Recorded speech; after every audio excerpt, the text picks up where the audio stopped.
అందరికి నమస్కారం. నా పేరు వనిపెంట వెంకట సుబ్బారెడ్డి. నేను తెలుగుదేశం పార్టీలో సీనియర్ నాయకుడిగా కొనసాగుతున్నాను.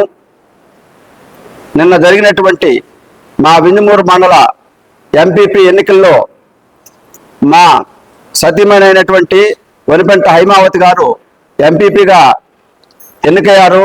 ఆ ఎన్నికకు సహకరించినటువంటి మా ఎంపీటీసీలందరికీ ఒకసారి ధన్యవాదాలు తెలియజేసుకుంటున్నాను. అయితే నిన్న వైసీపీ పార్టీ వాళ్ళు చేసిన ఆరోపణలు అన్ని అవాస్తవం. అసలు వాస్తవాలు మా ఎంపీటీసీల ద్వారా ఇప్పుడే గవల మల్లికార్జున ఊటుకూరు ఎంపీటీసీ గారు తెలియజేశారు. అసలు జరిగిన విషయము వాళ్ళకి వైసీపీ వాళ్ళకి ఉన్నది 3 ఎంపీటీసీలు మాత్రమే. 12 మందిలో 3 ఎంపీటీసీలు మాత్రమే.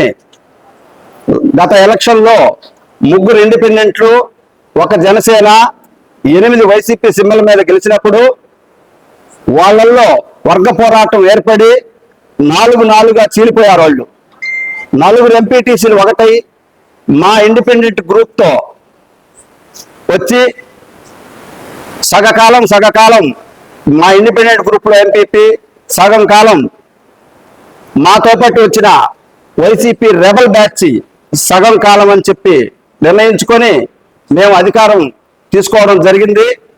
ఆ క్రమంలో నలుగురు 8 మంది మా పార్టీలో కొనసాగుతున్నారు. అప్పటి నుంచి ఇప్పటికీ మాతో పాటు చంద్రబాబు నాయుడు గారి సమక్షంలో వింజమూరులో అందరం కూడా పార్టీ ఈ 8 మందిలో ఒక్కరు తప్ప మిగతా అందరూ పార్టీలోకి రావడం జరిగింది. ఆ రోజు చంద్రబాబు నాయుడు గారి సమక్షంలో 7 ఎంపీటీసీలు పార్టీలోకి రావడం జరిగింది.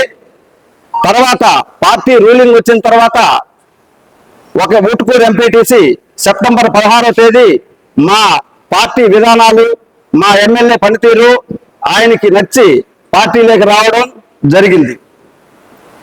ఇది వాస్తవం. ఆయన గత నెల 30వ తేదీ మా మండల నోటిఫికేషన్ రావడం జరిగింది. ఆ నోటిఫికేషన్కి సంబంధించి మాట్లాడుకోవడానికి మేము అందరం కూడా 8 మంది ఎంపీటీసీలు ఆ రోజు మా ఎమ్మెల్యే గారి దగ్గరకు వచ్చి ఎంపీపీ అభ్యర్థిని ప్రకటించుకొని ఆమెకి అందరి అనుమతితో అందరి అభిప్రాయం తీసుకొని ఇంటికి వెళుతున్నాం. ఈ ఇంటికి వెళ్ళే క్రమంలో మా 8 మందిలో ఒకరిని కొని ఆమె ద్వారా ఇక్కడ ఉన్నటువంటి విషయాల్ని బయటికి తెలియజేసి అతను వింజమూరుకి 20 కిలోమీటర్ల దూరంలో ఉన్నటువంటి ఊటుకూరుకు వెళ్లే క్రమంలో తక్కిలపాడు ఎస్సీ కాలనీ వాళ్ళది, ఊటుకూరులో ఇంద్రానగర్కు పోయే దారిలో కాపుగాచి అతని బండి కూడా అతన్ని కిడ్నాప్ చేసి అతను ఎక్కించుకోవడం, అతని బండి కూడా ఆ చెట్టు కింద పెట్టడం జరిగింది. ఆ తర్వాత నేను కంప్లైంట్ ఇవ్వడం జరిగింది. వైసీపీ నాయకుడైనటువంటి పల్లాల కొండారెడ్డి వారి అనుచరులు అతన్ని కిడ్నాప్ చేయడం జరిగింది.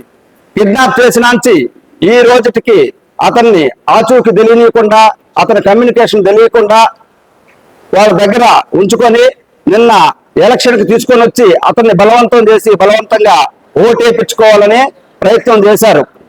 ఈ క్రమంలో వాళ్ళ కుటుంబ సభ్యులైనటువంటి అన్నదమ్ములు వచ్చి అతన్ని తీసుకుపోవడం జరిగింది. ఇక్కడ ఎవరు బలవంతం లేదు, ఎవరి ప్రేరణ లేదు. ఇటువంటి కుట్ర రాజకీయాలు చేసి వెన్నుపోట్లు పొడుచుకోవడము, కుట్ర రాజకీయాలు చేసుకొని ఈ రోజు తెలుగుదేశం పార్టీ మీద, మా ఎమ్మెల్యే గారి మీద నిందలు వేస్తే చూస్తూ ఊరుకుండేది లేదు. మీకు గట్టిగా బుద్ధి రాబోయే ఎలక్షన్లో మీకు ఖచ్చితంగా గట్టి బుద్ధి చెప్తామని చెప్పి నిన్న ఎలక్షన్ ద్వారా మీకు తెలియజేశాం. మీరందరూ కూడా ప్రజాస్వామ్య పద్ధతిలో రాజకీయం చేసుకోండి.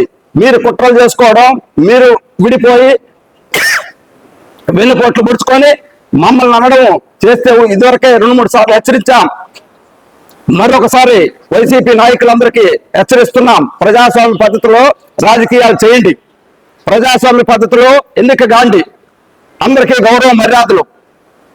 మీరు ఆ పక్కండి మా పార్టీలో ఉన్న వాళ్ళని పొల్యూట్ చేయడం, కొనుగోలు చేయడం, కిడ్నాపులు చేయడం చేస్తూ ఉంటే చూస్తూ తెలుగుదేశం పార్టీ ఊరుకోదు. మేము కూడా తగిన బుద్ధి చెప్తామని చెప్పేసి నిన్న తెలియజేశాము. రేపు రాబోయే ఎలక్షన్లో కూడా ఖచ్చితంగా చెప్తున్నాను, మీరు ప్రజాస్వామ్య పద్ధతిలో ఉండండి. రౌడీ రాజకీయం చేస్తే క్షమించేది లేదు. మేము కూడా మా సమర్థతను మేము నిరూపించుకోగలం. కాబట్టి అందరూ కూడా ప్రజలందరికీ కూడా తెలియజేస్తున్నాం, ఈ వెన్నుపోటు రాజకీయాలు చేసుకున్నది వాళ్ళు మా మండల ప్రజలందరికీ తెలుసు. మండలంలో ఉన్నటువంటి వెన్నుపోటు రాజకీయం వాళ్ళు చేసుకొని ఇక్కడ 12 మంది మా ఎంపీటీసీలు అన్నారంట. ఈ మండల వైసీపీ ఇన్ఛార్జి గారు ఎక్కడున్నారో చెప్పని. 3 ఇండిపెండెంట్లు ఇక్కడ, 1 జనసేన, 4 ఉన్నారు. మిగిలిన 8 మందిలో మళ్ళీ ఒకసారి చెప్తున్నాను, ఆ రోజే 2 భాగాలు అయిపోయారు వాళ్ళు. 4 మా గ్రూపు, కాబట్టి మేము 8 మంది అయ్యాం ఆ రోజు. ఇప్పుడు ఎక్కడిచ్చారో వాళ్ళకి 12 మంది నాకు అర్థం కావట్లేదు. ఆయనకి రాజకీయాలు తెలియకపోతే కొద్దిగా ఇన్ఫర్మేషన్ తీసుకొని వాళ్ళ పార్టీ కార్యకర్తలు మీడియా ముందుకు వస్తే బాగుంటుంది. అంతేగాని ఊరక అబద్ధాలు చెప్పుకుంటూ మీడియాకి ఎక్కితే ఉన్నప్పుడు మొన్న 11 మిగిలారు, రేపు 0 అవుతారు. ఇది తెలుసుకోండి. ధన్యవాదాలు అందరికీ.